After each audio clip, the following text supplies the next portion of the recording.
CBS Sports Wild Card post-game show. Nick Costos joined alongside Brady Quinn and Pete Prisco. Guys, the final score, the Houston Texans defeat the Oakland Raiders 27-14. Brock Osweiler and Houston moving on to the divisional round. He played well. I mean, look, he had a great first half. The second half, they really didn't do much. They only had 82 yards of total offense in the second half, but had a passing touchdown, ran a touchdown in, and really the key there, I think, was he took care of the football. That's what we talked about coming into the game, Pete. The team probably that won the turnover margin would end up winning the game. Connor Cook, 45 attempts is the most by any quarterback in the playoffs with a passer rating under 30 or 30 or lower. It was brutal. And he did some good things, but in fairness to him, I'm going to say this.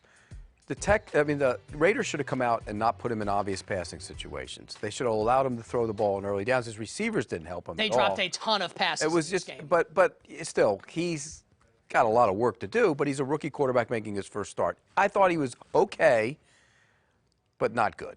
I thought when he got into a rhythm, he was actually pretty good. He just didn't get a ton of help. There was penalties, too. It seemed like Pushing off, a couple push-offs. Yeah, and it wasn't like they had more penalties. They actually were about even, I think, in penalty yards and penalties called.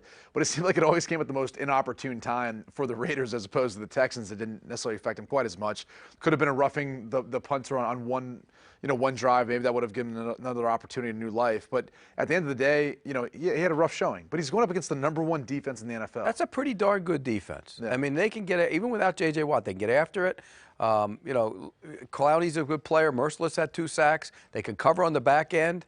If I would have told you, though, Andre Holmes would be the leading wide receiver. Right. If I would have told you that before the game, you said they're going to lose then. Of course. I mean, Amari Cooper didn't step up. Crabtree he really wasn't there. I know he got injured as well, but just a rough showing all the way around. And obviously a very tough end to the season for the Oakland Raiders, a team that won 12 games in the regular season, loses its quarterback Derek Carr, and crashes out in the wild card game in Houston.